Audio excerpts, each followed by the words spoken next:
പിതാവിന്റെയും പുത്രന്റെയും പരിശുദ്ധാത്മാവിന്റെയും നാമത്തിൽ ആമേൻ. അമ്മേ പരിശുദ്ധ അമ്മേ, അമ്മേ പരിശുദ്ധമേ, ദൈവമാതാവേ, കൃപാസനത്തിലൂടെ ഞങ്ങൾക്കും ഞങ്ങളുടെ ദേശത്തിനും അമ്മ മധ്യസ്ഥം തേടി തന്ന എല്ലാ അനുഗ്രഹങ്ങൾക്കും കൃപകൾക്കും ഞങ്ങളിപ്പോൾ ഹൃദയം നിറഞ്ഞ നന്ദി പറയുന്നു.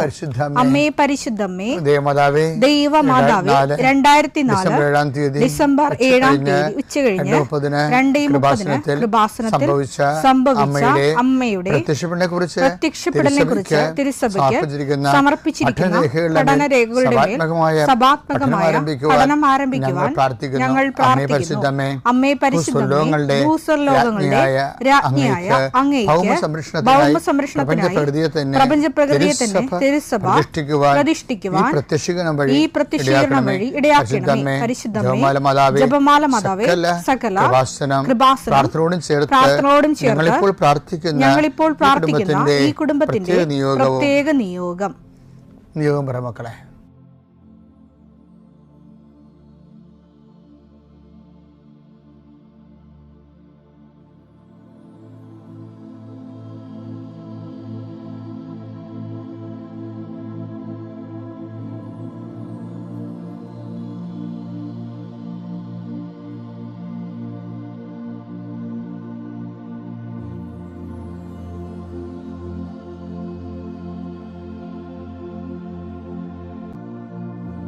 അമ്മയുടെ പ്രത്യക്ഷീകരണത്തിന്റെ ഈ അനുഗ്രഹവേളയിൽ ഞങ്ങൾക്ക് സാധിച്ചു തരുവാൻ കനിയണമേ. ആമേൻ. വിശ്വാസ പ്രമാണം.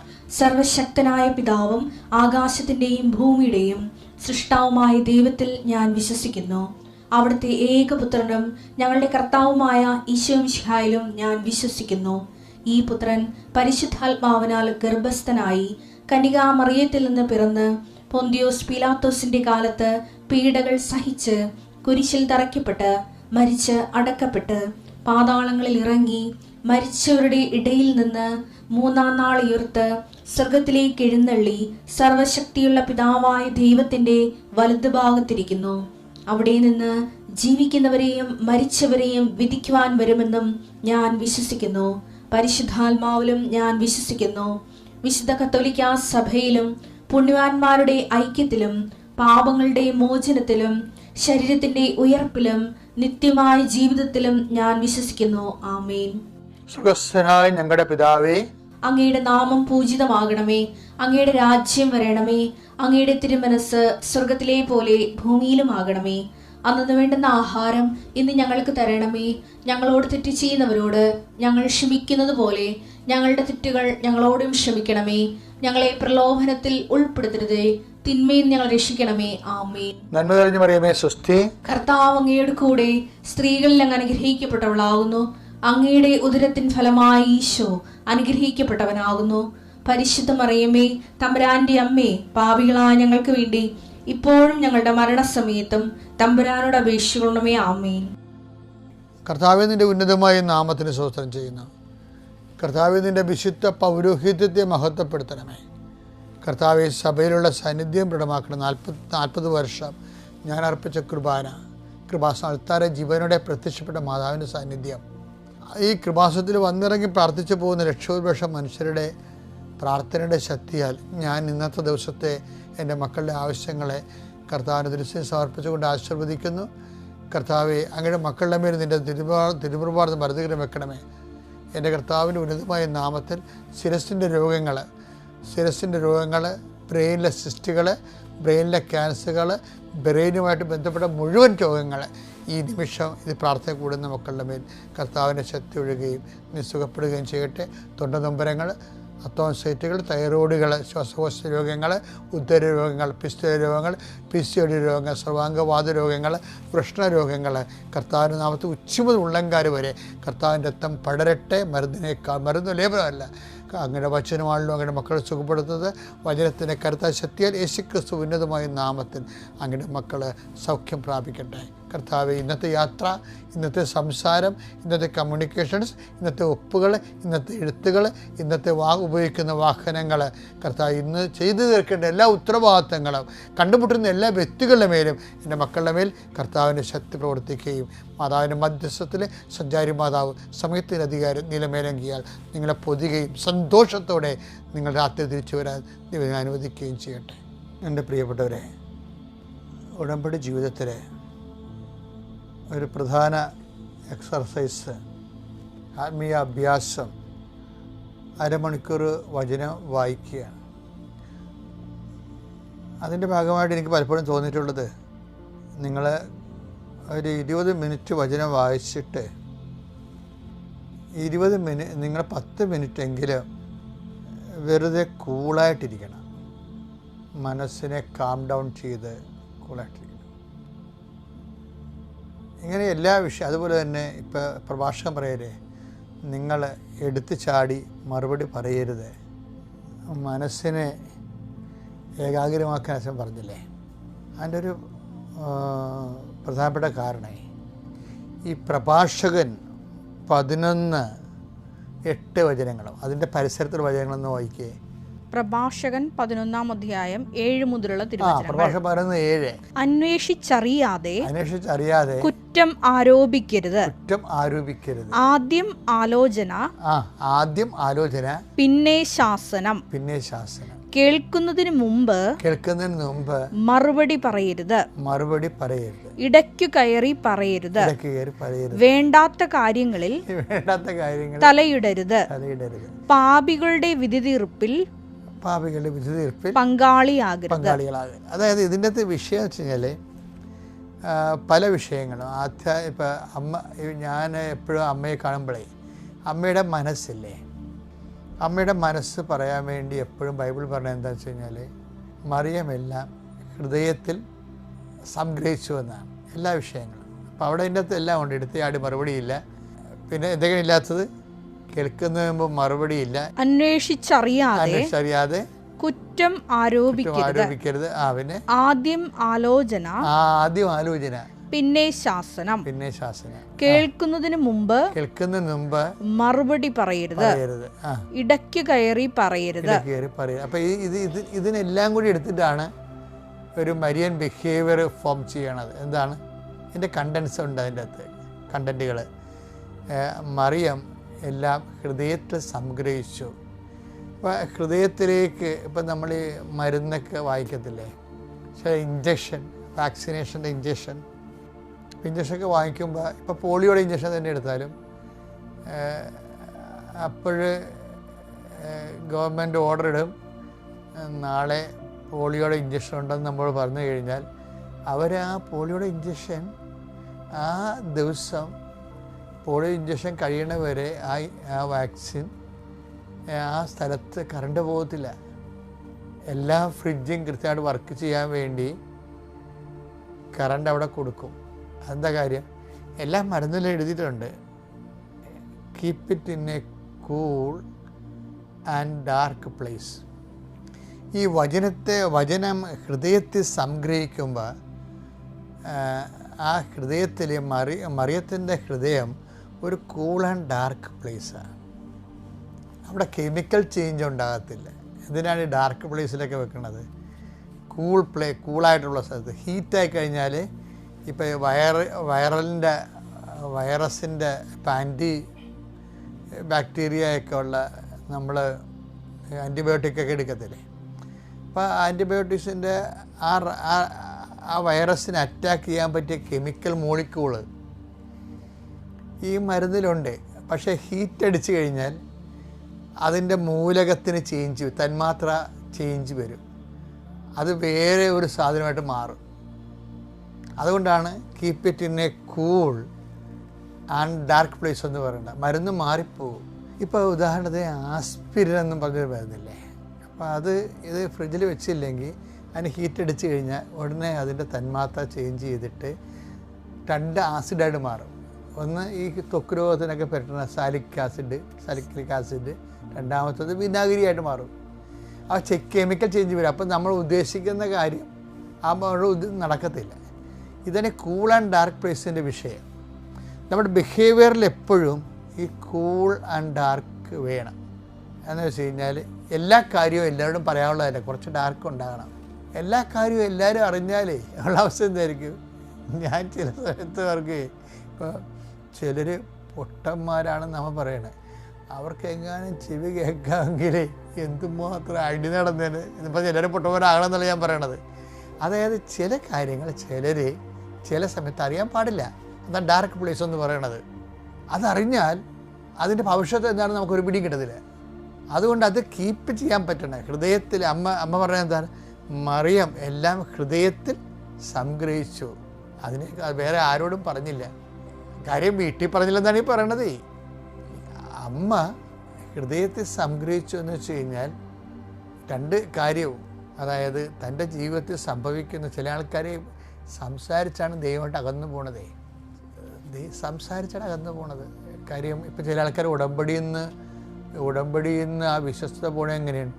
ചില ദൈവമായിട്ട് എതിര് സംസാരം നടത്തും. വെച്ചാൽ അയ്യോ ഞാൻ 3 നീലത്തിരി കത്തിച്ചില്ല, എന്നിട്ടും എനിക്ക് വിസ പ്രോസസ്സ് ആയില്ല, ഇതെന്ത് പ്രാർത്ഥനയാണെന്നൊക്കെ ചോദിക്കും. ചില ആൾക്കാർ വാ പൊളിച്ച് പണി മേടിക്കും. കാര്യം ചിലപ്പോൾ ദൈവം നാളെ ചെയ്യാനിരുന്ന കാര്യമായിരിക്കും. ഇതിനേക്കാളും നല്ലൊരു ടൈമിൽ നിനക്ക് എയർ ടിക്കറ്റ് എടുത്ത് നിനക്ക് കറക്റ്റ് ലാൻഡ് ചെയ്യാൻ വേണ്ടി ദൈവം കരുതി വെക്കുമ്പോഴാണ് നിൻ്റെ സ്വന്തം സ്വഭാവം കൊണ്ട് ദൈവ അനുഗ്രഹത്തിനെതിരെ നീ വാപൊളിക്കണത്. അതുകൊണ്ട് വാപൊളിപ്പ് കുറക്കണമായിരിക്കും എപ്പോഴും നല്ലത്. Keep it in A cool and dark place. ഇനി ചില കാര്യങ്ങൾ ആരോടും പറഞ്ഞിട്ടില്ല.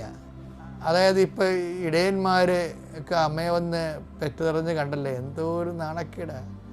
എന്തൊരു സുന്ദരമായ ജീവിതത്തിൽ കുടുംബത്തിൽ പെറ്റിരുന്നെങ്കിൽ എന്തോ ഒരു അംഗീകാരവും സമ്മാനങ്ങളും ആൾക്കാരുടെ സഹായങ്ങളും സഹകരണങ്ങളൊക്കെ കിട്ടും. ദൈവം എന്നോടിത് ചെയ്തല്ല എന്ന് വേണമെങ്കിൽ ഈ ഇടയന്മാർ വന്നപ്പോൾ അമ്മയ്ക്ക് ഒരു വാക്ക് പറയാമായിരുന്നു.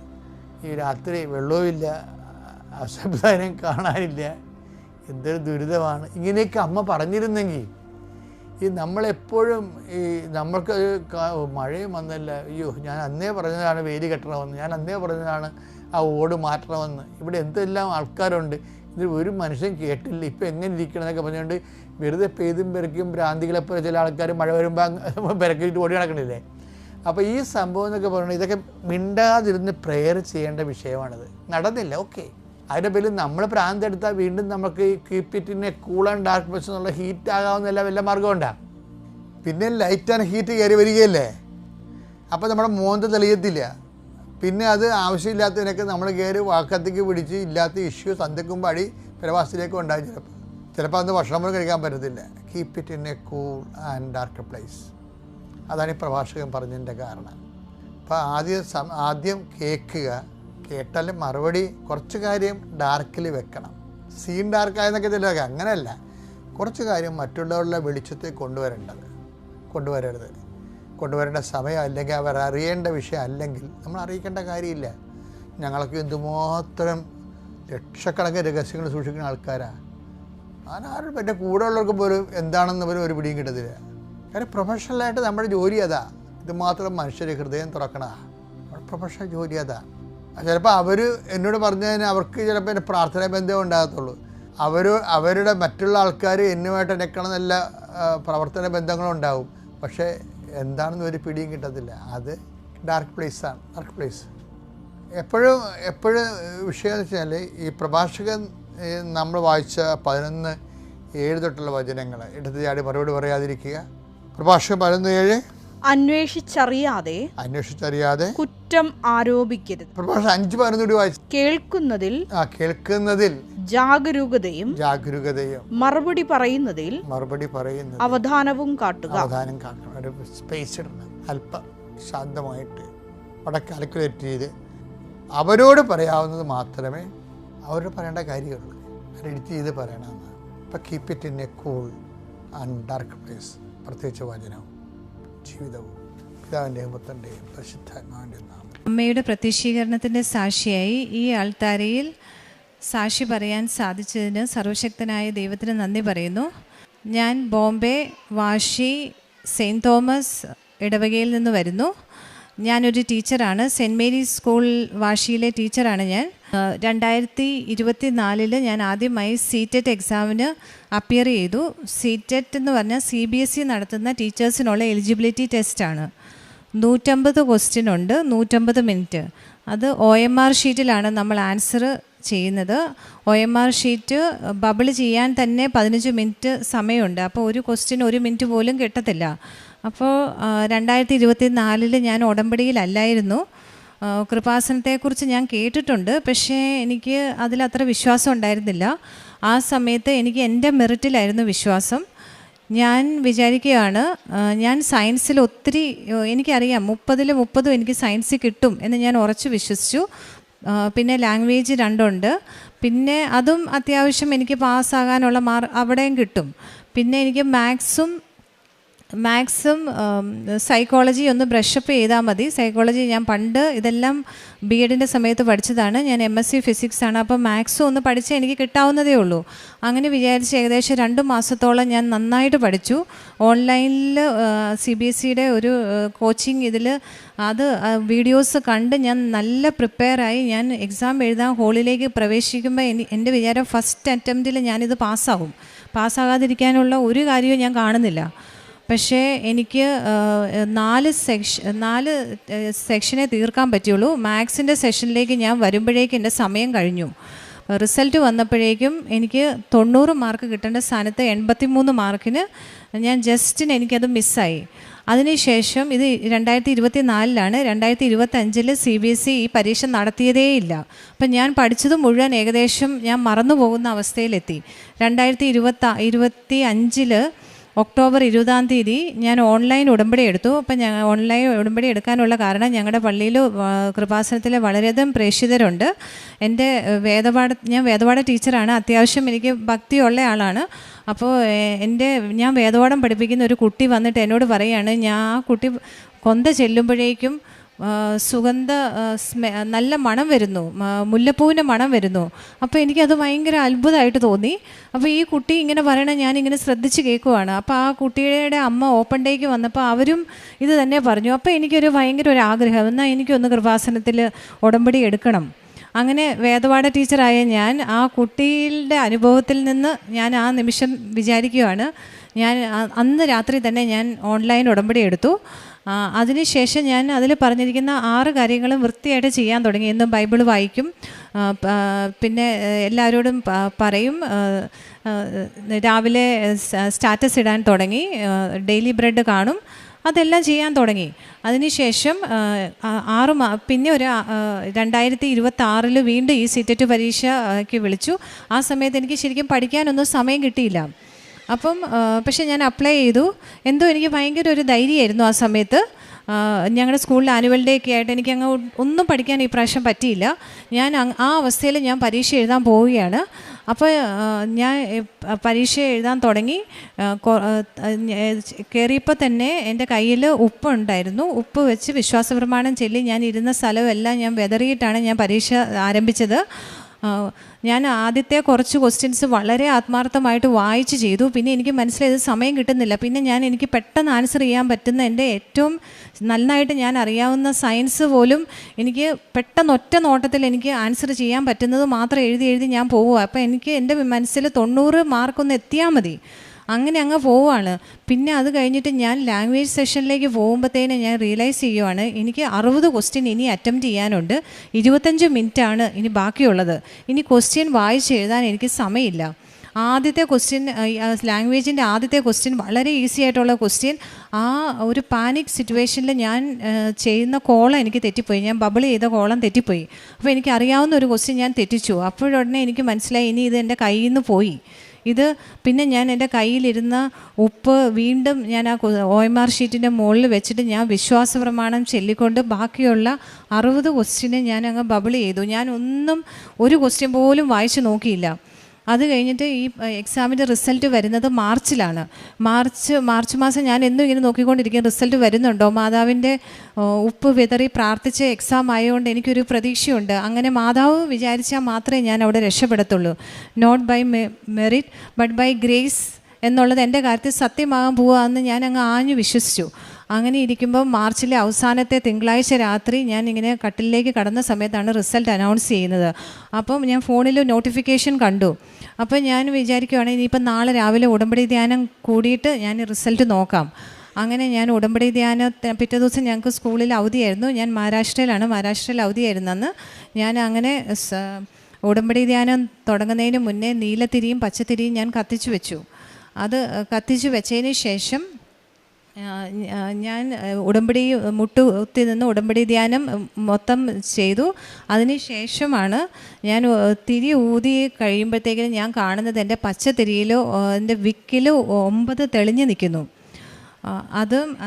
അതിൻ്റെ കൂടെ അപ്പം എനിക്ക് അപ്പം തന്നെ മനസ്സിലായി 9 എന്നുള്ളത് 90 സൂചിപ്പിക്കുന്നു. 90ആണ് പാസിംഗ് മാർക്ക്. അപ്പം 91 കറക്റ്റായിട്ട് അതിൽ വരുവാണ്. അപ്പം ഞാൻ റിസൾട്ട് നോക്കുമ്പോൾ എനിക്ക് കിട്ടിയ മാർക്ക് 91 മാർക്ക്.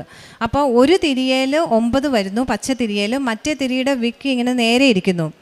അപ്പം 91 കറക്റ്റായിട്ട് ആ മാർക്കാണ് എനിക്ക്. അപ്പം ഞാൻ റിസൾട്ട് അറിയുന്നതിന് മുന്നേ മാതാവ് എന്നെ കാണിച്ചു തന്നു. അപ്പോൾ എനിക്ക് ഒരു സംശയം വേണ്ട, ഞാൻ കറക്കി കുത്തി എഴുതിയതല്ല, മാതാവ് തന്നെയാണ് ചെയ്തതെന്ന് അങ്ങനെ എനിക്ക് മനസ്സിലായി. അപ്പോൾ ഞാൻ എൻ്റെ സ്കൂളിൽ പല സ്ഥലത്തു നിന്നുള്ള ടീച്ചേഴ്സുണ്ട്. എനിക്ക് എല്ലാവരെയും ഇതുകൊണ്ട് കാണിക്കാൻ പറ്റി. മാതാവിൻ്റെ സാക്ഷ്യം ഞാൻ എല്ലാവരുടെയും എടുത്ത് എന്ന് പറഞ്ഞു. ഓരോരുത്തരെ വിളിച്ച് ഇത് കാണിച്ചു. അതിനുശേഷം പിന്നെ കുറച്ച് ദിവസങ്ങൾ കഴിഞ്ഞിട്ട് ഏപ്രിൽ മാസത്തിൽ എനിക്ക് ഒരു ദിവസം ഭയങ്കരമായിട്ട് വയറ്റുവേദന വന്നു. അപ്പം പെട്ടെന്ന് തന്നെ ഞാൻ അത് പോകാതെ വന്നപ്പോൾ ഞാനത് ഹോസ്പിറ്റലിൽ പോയി സ്കാനിങ് ചെയ്തപ്പോൾ എനിക്ക് ഗോൾ ബ്ലാഡറിൽ സ്റ്റോൺ ഉണ്ട്. അപ്പോൾ വിശദമായ ടെസ്റ്റിന് ഡോക്ടർ പറഞ്ഞു. നെക്സ്റ്റ് ഡേ വന്ന് ഡീറ്റെയിൽ സ്കാനിങ്ങും കുറേ ടെസ്റ്റുകളും ഒക്കെ ചെയ്തു. ടെസ്റ്റുകൾക്കെല്ലാം അവരെന്നെ ഒരു സർജൻ്റെ അടുത്തേക്കാണ് റെഫർ ചെയ്തത്. അവർ സർജൻ്റെ അടുത്ത് റെഫർ ചെയ്തു. സർജൻ എല്ലാ ടെസ്റ്റുകളും ചെയ്ത് അവസാനം ഒരാഴ്ചയ്ക്ക് ശേഷം എന്നോട് പറഞ്ഞു, നിങ്ങളുടെ ഇത് ഗോൾ ബ്ലാഡറിലെ സ്റ്റോൺ കൊണ്ടല്ല നിങ്ങൾക്ക് വേദന വന്നത്, പിന്നെയുള്ളത് ഗൈനക്കോളജിസ്റ്റിനെ കാണുക എന്നുള്ളതാണ്. ആ സമയത്ത് എനിക്ക് തോന്നുകയാണ് ഞാനൊരു ഒരാഴ്ച പോയി, എൻ്റെ വേദനയും പോയി. അപ്പോൾ ഞാൻ പറഞ്ഞു, ഇന്ന് അടുത്ത ദിവസം ഞാൻ നാട്ടിൽ വരുവാണ്, നാട്ടിൽ വരുമ്പോൾ ഞാൻ ഇവിടെ വന്ന് ഗൈനക്കോളജിസ്റ്റിനെ കാണാം. അങ്ങനെ ഇവിടെ വന്ന ഉടനെ തന്നെ ഞാൻ കൃപാസനത്തിൽ വന്നു, അമ്മയെ കണ്ടു. ഞാൻ ഈ സാക്ഷ്യം പറയാനാണ് വന്നത്, പക്ഷേ എനിക്ക് അന്ന് സാക്ഷ്യം പറയാൻ പറ്റിയില്ല. പിന്നീട് ഞാൻ ഡോക്ടറെ കാണാൻ പോയി. ഡോക്ടറെ കാണാൻ പോയപ്പോൾ ഡോക്ടർ പറയുവാണ്, എൻ്റെ ഓവറിയിൽ ഒരു ഡെർമോയിഡ് സിസ്റ്റ് ഉണ്ട്. ആ സിസ്റ്റ് കാരണമാണ് അന്ന് എനിക്ക് വേദന വന്നത്. അത് ഒരു ചെറിയ ഓറഞ്ചിൻ്റെ വലുപ്പത്തിലുള്ള അടിയന്തരമായിട്ട് എനിക്ക് ഇപ്പം തന്നെ ലാപ്രോസ്കോപ്പിക് സർജറി ചെയ്യണം. അത് ടോർഷനാവും. അങ്ങനെ ആവുമ്പോഴാണ് വേദന വരുന്നത്. ഇനി അങ്ങനെ ഒരിക്കൽ കൂടെ വന്നു കഴിഞ്ഞാൽ ഓവറിയോടുകൂടി എടുത്ത് കളയേണ്ടി വരും. അപ്പോൾ ആ സമയത്ത് എനിക്കങ്ങ് ഭയങ്കര ഞാനങ്ങ് ഞെട്ടിപ്പോയി. ഞാനിവിടെ വന്നപ്പോൾ തന്നെ മാതാവിൻ്റെ അടുത്ത് വന്നു. ഡോക്ടർ പറയുവാണ്, ഇതിന് വേറെ ഒന്നും ചെയ്യാനില്ല, ഉടനെ തന്നെ സർജറി ചെയ്യണം, നമ്മൾ ഉടനെ തന്നെ ഡേറ്റ് ഫിക്സ് ചെയ്യാൻ പോവുകയാണ്. അപ്പോൾ പ്രീ സർജറി സ്കാനിങ്ങിനായിട്ട് ഞങ്ങളോട് പുറത്തേക്ക് ഇരിക്കാൻ പറയുന്നു. അങ്ങനെ പുറത്ത് ഞങ്ങൾ സ്കാനിങ്ങിനായിട്ട് വെയിറ്റ് ചെയ്യുന്ന സമയത്ത് ഞാൻ കൊന്തയെടുത്ത് ചെല്ലുക. ചെല്ലിക്കൊണ്ടിരിക്കുമ്പോഴത്തേന് ഇത് 22-ാം തീയതി ഫ്രൈഡേ ആണ്, May 22. അപ്പം എനിക്ക് പെട്ടെന്ന് ഒരു ഓർമ്മ വരികയാണ്. അന്ന് രാവിലെ ഡെയിലി ബ്രെഡിൽ ജോസഫ് അച്ഛൻ പറയുന്നുണ്ട്, അടിവയറ്റിലുള്ള മുഴകൾ സുഖപ്പെടുത്തുന്നതിനായിട്ട് പ്രാർത്ഥിക്കുന്നുണ്ട്.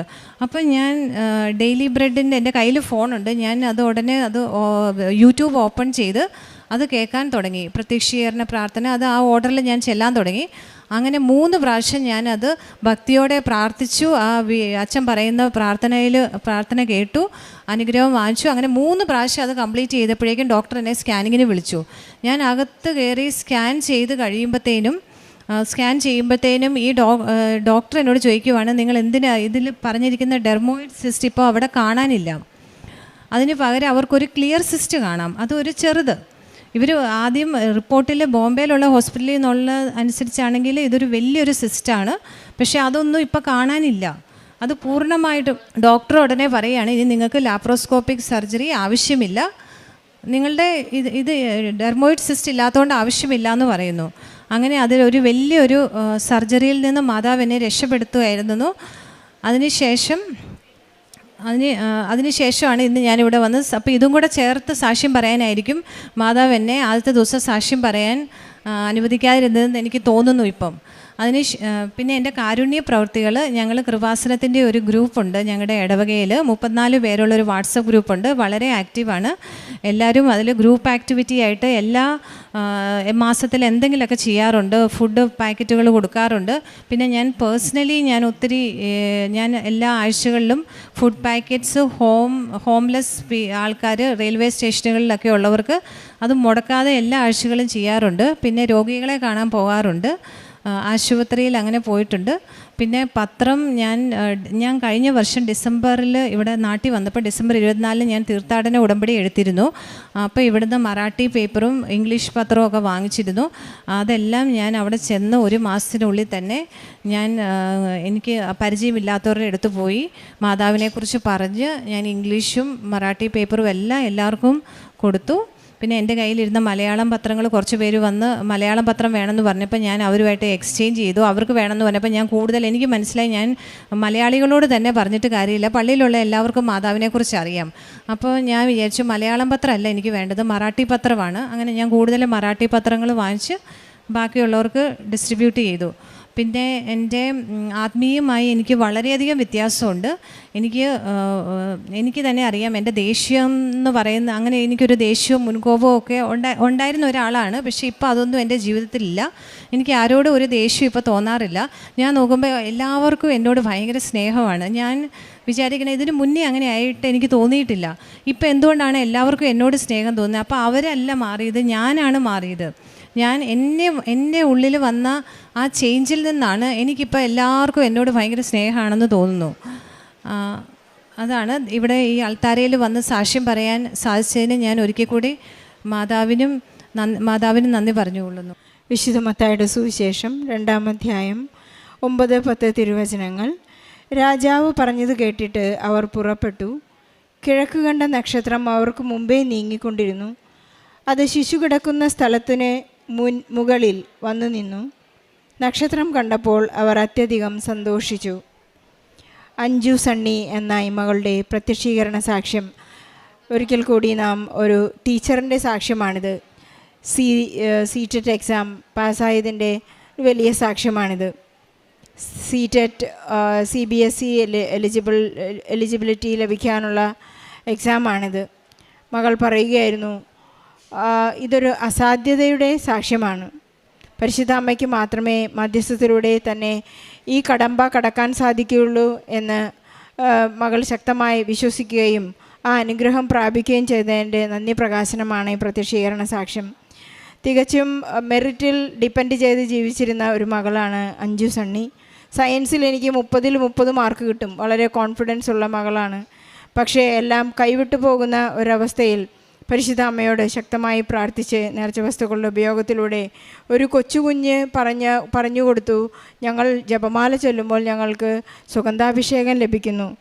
ജ്ഞാനികളിൽ നിന്നും വേഗികളിൽ നിന്നെല്ലാം മറിച്ച് കുഞ്ഞുങ്ങൾക്ക് പല കാര്യങ്ങളും ഈശോ വെളിപ്പെടുത്തുമെന്ന് നമ്മോട് വാഗ്ദാനം ചെയ്തിട്ടുണ്ട്. കുഞ്ഞുങ്ങളിലൂടെ ഒരുപാട് കാര്യങ്ങൾ നാം പഠിക്കുന്നതായി നമുക്കറിയാം. കുഞ്ഞുങ്ങളാണ് നമ്മളെ, ടീച്ചേഴ്സിനെ പോലും പലതും പഠിപ്പിക്കുന്നത്.